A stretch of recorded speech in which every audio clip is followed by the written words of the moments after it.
Halloween t-shirt.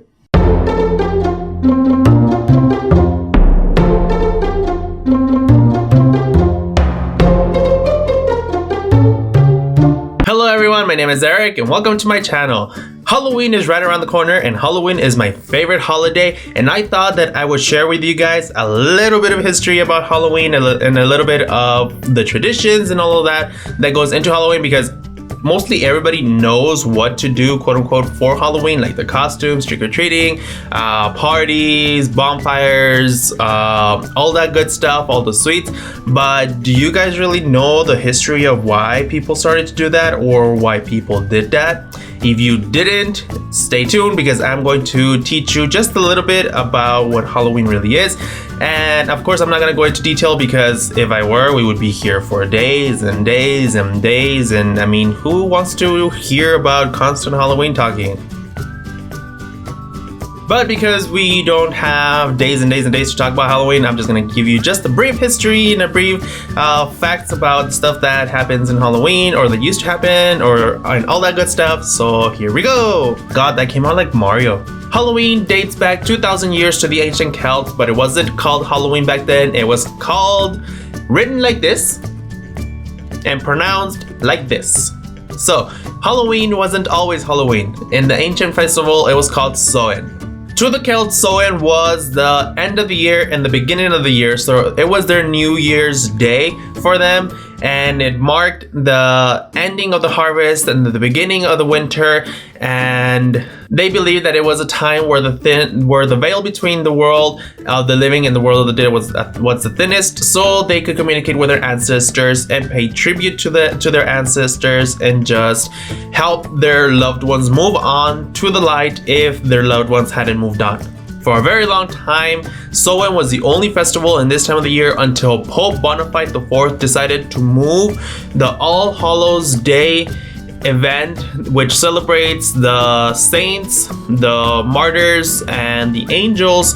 He moved it from May 13th to November 1st and November 2nd to try and eradicate the Samhain festival, because Christianity by this time was taking over the world and they were trying to take out the Celtic traditions. So the Pope decided to do this to eradicate Samhain, but it kind of merged into a little bit of both celebrations, and it's what we have now.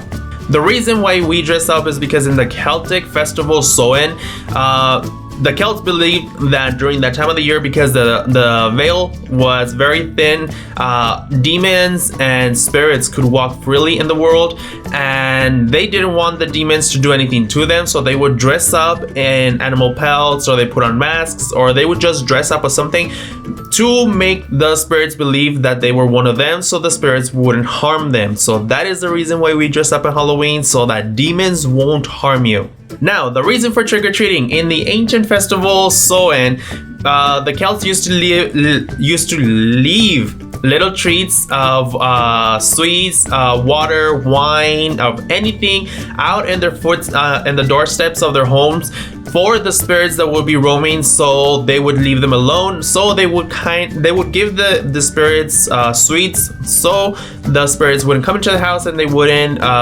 curse the family with bad luck. And now jack-o'-lanterns. Jack-o'-lanterns are very, very cool, because everybody loves to do them. You can do your own little design on them, and they look pretty cool, especially lit up at night.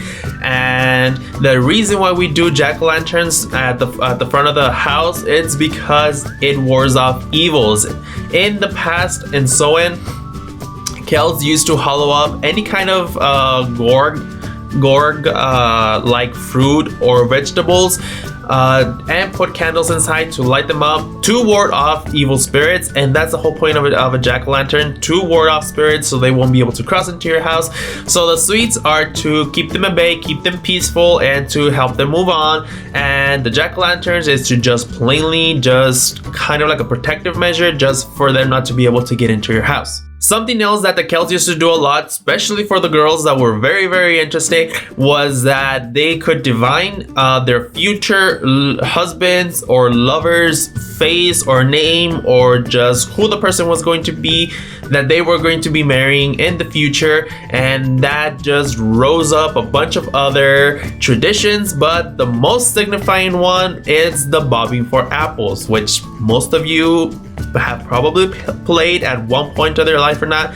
But let me tell you a little bit about the bobbing for apples. During this celebration, there was a day that was very, very close together to Samhain, which was dedicated to the goddess Pomona, which was the Roman goddess for fruits and vegetables. Her symbol was an apple, so that's why we use bobbing for apples. But the whole point of bobbing for an apple is that the very first person to be able to get an apple with their mouth from this container of water will be the first one down the aisle by next Halloween. There were also other traditions such as peeling the peel from an apple and then throwing it over your shoulder, and the peel would land on the initials of your true love, and other ones such as staring into a mirror to reveal your true love's face, also eating a sugary treat made of nutmeg to induce a dream which would reveal to you your true lover's face. Like I said, there's a whole bunch of stuff that you can research and then you can learn, and it's kind of hard to be able to condense a lot of things into this video, but those were just a little bit of things that I wanted to share with you guys, and I hope you guys enjoyed them. And remember to share the video so everybody knows about all of these traditions. And the next time that you want to play bobbing for apples and you don't want to get married, you know, might as well pass up the opportunity to someone who does want to get married. But you know what? I don't know if it works or not. I haven't played it. Maybe that's why I'm single, because I've never played bobbing for apples. Maybe I should play it this year. Maybe that will change a little bit for how my year will turn out. Anyway, I hope you guys had a good day. I hope you guys enjoyed the video. And remember to always follow your heart, listen to your head, and take a chance. Bye.